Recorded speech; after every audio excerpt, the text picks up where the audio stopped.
AB news line AB news లైన్కి హృదయపూర్వక నమస్కారాలు. నా పేరు రఘురామ్ గౌడ్, మాది పెద్దదనపల్లి. నేను గత 18 సంవత్సరాలు ఇంజనీర్లో పనిచేసి రిటైర్ అయ్యాను. భారతీయ జనతా పార్టీ యొక్క సిద్ధాంతాలు నచ్చి నేను పార్టీకి జాయిన్ అవ్వడం జరిగింది. గత సంవత్సరం డిసెంబర్ 9. హన్వాడ మండలంలో ఒక అన్నమలైగా అడుగు వేయబోతున్నారా పార్టీ కొరకు? 100%. పార్టీ కొరకు, పార్టీ కార్యకర్తల కొరకు, సహచరుల కొరకు, ప్రజల కొరకు 100% అన్నమలైనే మాకు ఆదర్శము. మా పార్టీ మాకు ఆదర్శము. మా మోడీ గారు మరియు మా నాయకులందరూ మాకు ఆదర్శం. హన్వాడ మండలంలో బీజేపీ కొన ఊపిరిన సమయంలో మీరు రావడం వల్ల బూస్టింగ్ అనుకోవచ్చా కార్యకర్తలకు? 100%. అది కార్యకర్తలు, వాస్తవంగా కార్యకర్తలకు తెలుసు, పార్టీ అధిష్టానానికి, జిల్లా నాయకులకు కూడా తెలుసు.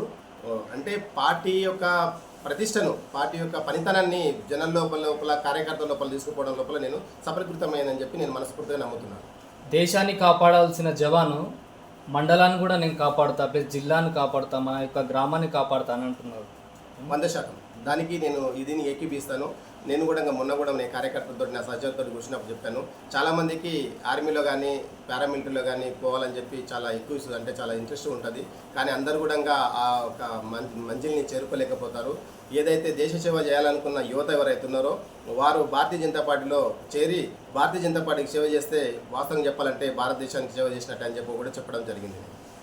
మీ యొక్క రాజకీయ గురువు ఎవరు మీ రాజకీయాలు రావడానికి మా చిన్న స్వర్గీయులు జనార్దన్ గౌడ్ గారే మాకు స్ఫూర్తి.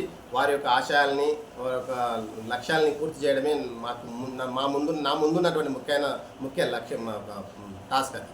మీరు ఇప్పుడు ఎంపీటీసీగా గెలుస్తారా, లేకపోతే స్థానిక సంస్థల్లో దేనిలో పోటీ చేస్తున్నారు? దీని రిజర్వేషన్ బట్టి ఆధారపడి ఉంది. వాస్తవం చెప్పాలంటే ఇక్కడున్న మా రిజర్వేషన్ ఎస్సీకి రిజర్వ్డ్ అయి ఉంది.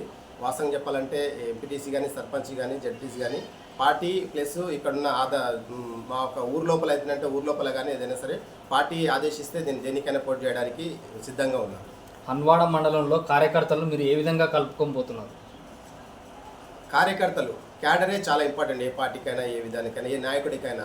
క్యాడర్ లేని నాయకుడు అంటే ఆకు లేని చెట్టు లాంటి వాడు. అందుకని చెట్టుకు ఆకులు ఎంత ఇంపార్టెంటో ఎదుగుదలకు పార్టీకి కానీ, నాయకుడికి కానీ కార్యకర్తలు, క్యాడర్ అందుకే ఇంపార్టెంట్.